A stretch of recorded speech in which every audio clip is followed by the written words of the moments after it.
Hello दोस्तों, आप सभी का एक नए वीडियो में स्वागत है। और दोस्तों, आज के वीडियो में एक इंटरेस्टिंग स्टोरी को हम लोग इंग्लिश में ट्रांसलेट करेंगे। तो आज का वीडियो काफी इंटरेस्टिंग और नॉलेजेबल है। कृपया इस वीडियो को पूरा जरूर देखिएगा। दोस्तों, मैं आप लोगों को एक एक रूल बताऊंगा, आप लोगों को कोई दिक्कत नहीं होगी।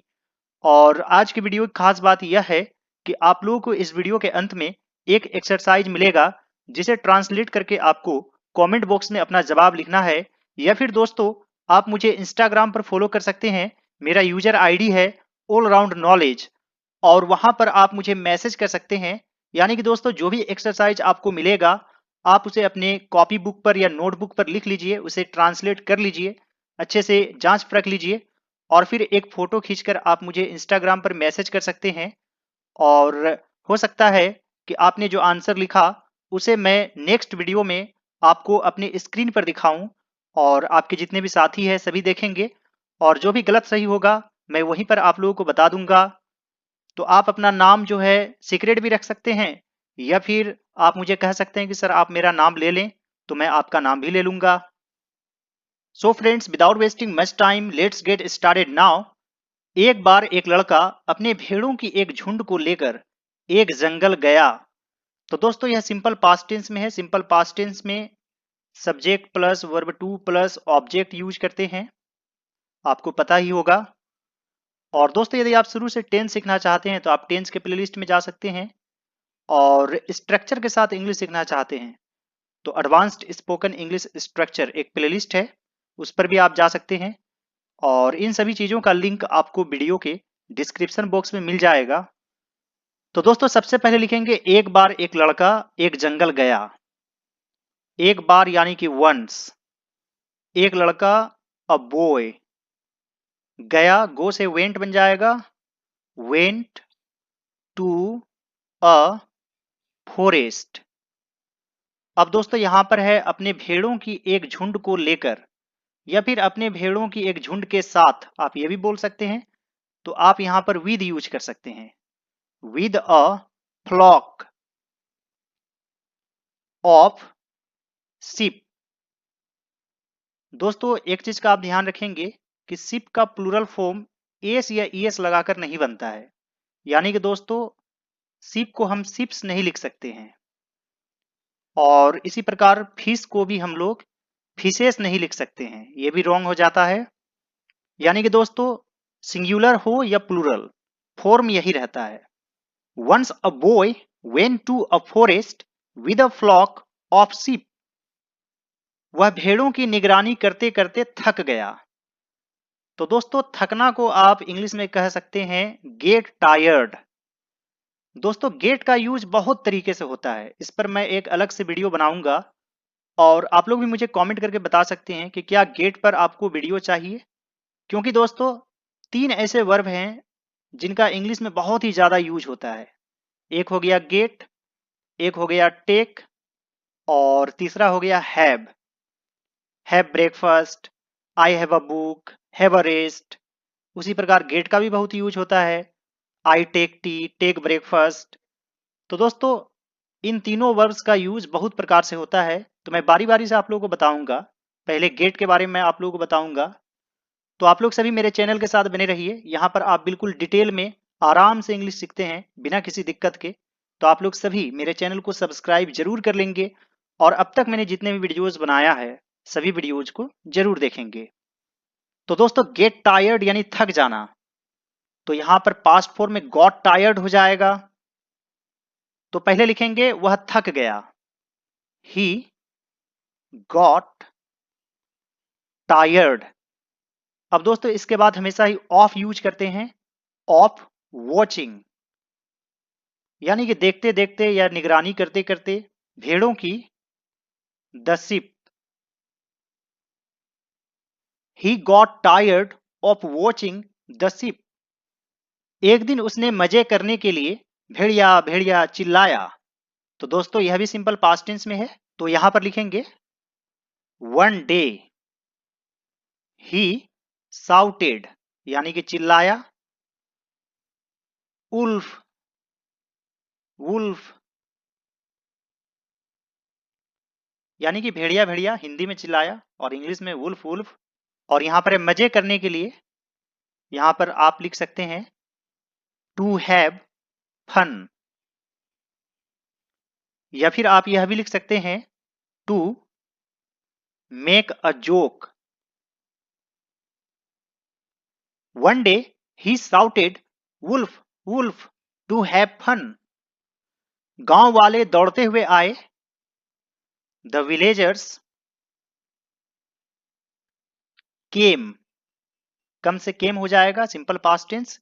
दौड़ते हुए, तो यहां पर आप आईएनजी फॉर्म यूज कर सकते हैं, running. The villagers came running, यानी कि गांव वाले दौड़ते हुए आए। दोस्तों खाते हुए आप ईटिंग भी कह सकते हैं, जैसे वह खाते हुए आया, ही केम ईटिंग। वह रोते हुए आया, ही केम वीपिंग। दोस्तों इस वीडियो के अंत में आप लोगों को भी इसी तरह का एक स्टोरी टाइप का एक्सरसाइज मिलेगा और मैं आप लोगों को समझा भी दूंगा अच्छे से, तो आप लोग अपना आंसर कमेंट बॉक्स में जरूर लिखेंगे। इसके अलावा दोस्तों आप अपना आंसर मुझे इंस्टाग्राम पर मैसेज करके भी भेज सकते हैं। मेरा यूजर आईडी है ऑल राउंड नॉलेज। दोस्तों आप अपना आंसर नोटबुक पर लिखकर फोटो खींचकर भेज सकते हैं और उसे मैं अपने स्क्रीन पर शामिल करूंगा और नेक्स्ट वीडियो में जो आपका लिखा हुआ रहेगा आंसर, वो आपको आपके स्क्रीन पर दिखाई देगा और आपको मार्क्स भी मिल सकते हैं। इसके बाद है दोस्तों, वहां कोई भेड़िया नहीं था। तो पहले लिखेंगे कोई भेड़िया नहीं था। यहां पर आपको सब्जेक्ट नहीं मिलेगा तो इसलिए देयर को सब्जेक्ट बनाएंगे। There was no wolf there, there was no wolf there. दोस्तों इस देयर का मतलब हुआ वहां, और इस देयर का यूज इंट्रोडक्टरी देयर के रूप में हुआ है। There was no wolf there, वह लड़का खूब हंसा। The boy laughed very much,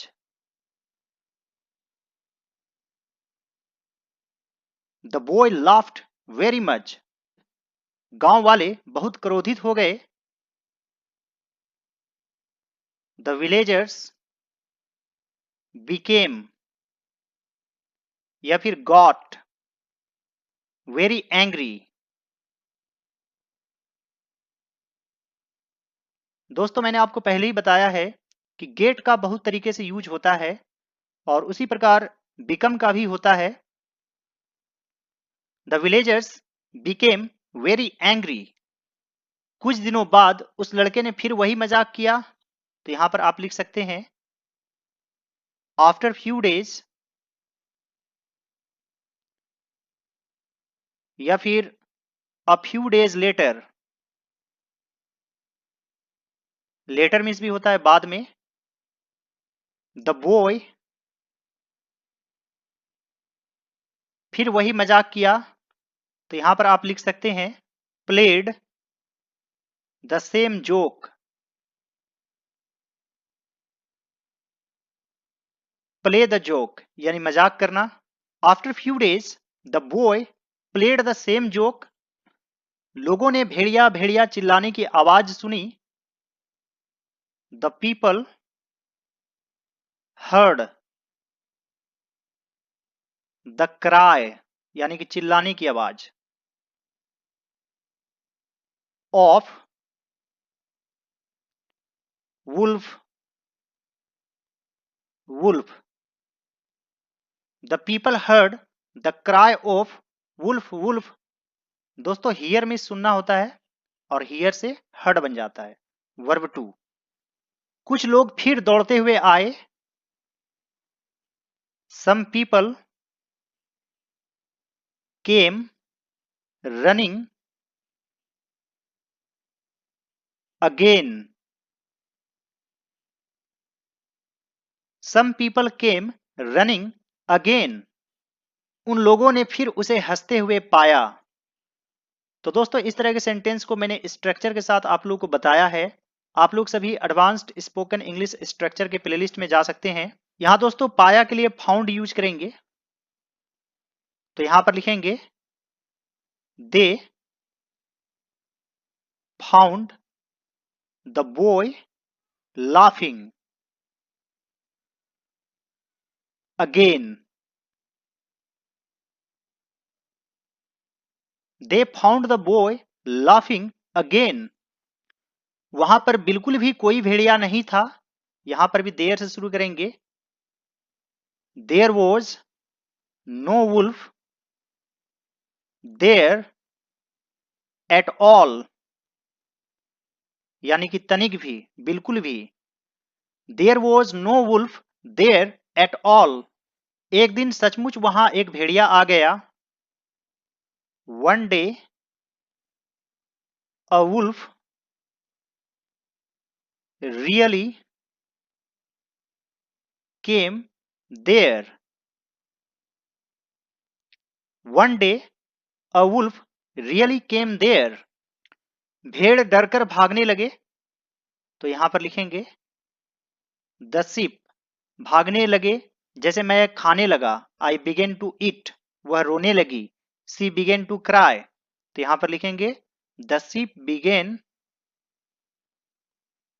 to run away, डर कर या डर में, in fear. The sheep began to run away in fear, लड़के ने बार बार भेड़िया भेड़िया चिल्लाया। The boy shouted wolf wolf again and again।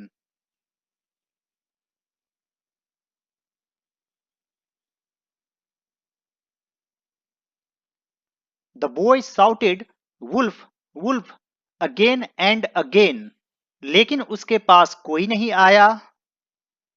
But no बडी, यहां पर आप नो बडी, नो वन भी लिख सकते हैं। केम टू हिम, यानी उसके पास। जैसे मेरे पास, तो टू मी भी आप लिख सकते हैं। But nobody came to him, उन लोगों ने सोचा कि इस बार भी सिर्फ एक मजाक ही होगा, तो यहां पर लिखेंगे दे थॉट इट वुड बी। दोस्तों यहां पर होगा है, विल भी होना चाहिए, लेकिन सेंटेंस पास्ट में है तो वुड यूज करेंगे। They thought it would be a sheer joke. Sheer का मतलब केवल होता है, सिर्फ, सिर्फ एक मजाक होगा। They thought it would be a sheer joke. और दोस्तों यहां पर आप अगेन का भी यूज कर सकते हैं। They thought it would be again a sheer joke. भेड़िया ने कुछ भेड़ों को मार दिया और लड़के को भी जख्मी कर दिया, तो यहां पर लिखेंगे the wolf killed some of the sheep and also injured the boy। The wolf killed some of the sheep and also injured the boy। और दोस्तों इस वीडियो के अंत में आप लोगों को भी एक एक्सरसाइज मिलेगा, तो आप लोग अपना आंसर कमेंट बॉक्स में जरूर लिखिएगा, या फिर मुझे इंस्टाग्राम पर मैसेज कर सकते हैं। मेरा यूजर आईडी है ऑल राउंड नॉलेज। इस प्रकार लड़के को सजा मिल गई।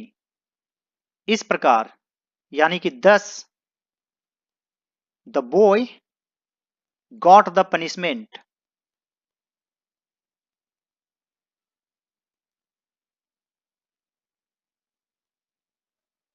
Thus the boy got the punishment। और दोस्तों एक बार कमेंट बॉक्स में वेरी नाइस जरूर लिख दीजिएगा। तो दोस्तों ये रहा आपके स्क्रीन पर एक्सरसाइज। जैसे दोस्तों यहां पर है मीरा रो रही थी, तो यह किस टेंस में है? पास्ट कंटिन्यूअस टेंस में है। इसमें वाज वर प्लस वर्ब में आईएनजी आपको लगाना है। पास ही आम खा रहा था, तो यहां पर आप वॉज ईटिंग मैंगोज। पास ही यानी कि यहां पर लिखा हुआ है दोस्तों क्लोज बाय या नियर बाय, तो आपको हिंट्स भी यहां पर दिया गया है।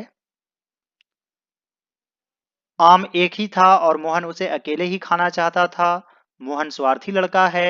स्कूल में भी उसका कोई मित्र नहीं है। यहाँ पर आप है लिख सकते हैं। दोस्तों सेंटेंस जिस टेंस में होगा उसी टेंस में लिखना है। जैसे यहाँ पर चाहता था है, लेकिन यहाँ पर लड़का है या प्रेजेंट में है या पास्ट में है।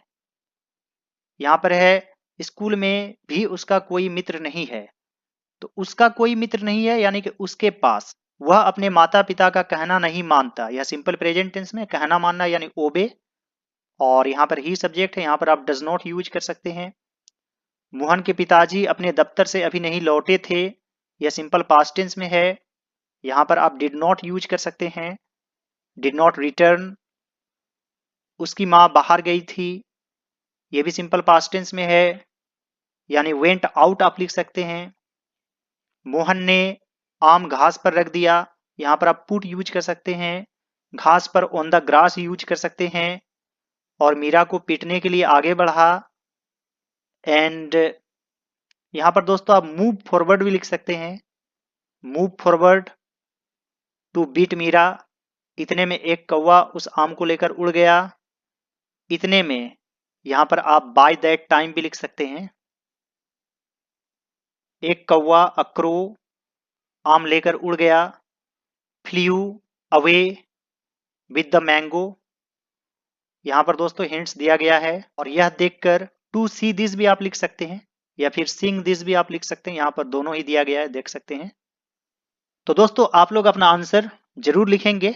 उम्मीद करता हूं दोस्तों कि आज का लेसन आप लोगों को अच्छा लगा होगा। यदि यह लेसन आप लोगों को अच्छा लगे तो इस वीडियो को जरूर लाइक कर दीजिएगा और दूसरे सभी वीडियोज को जरूर देखिएगा।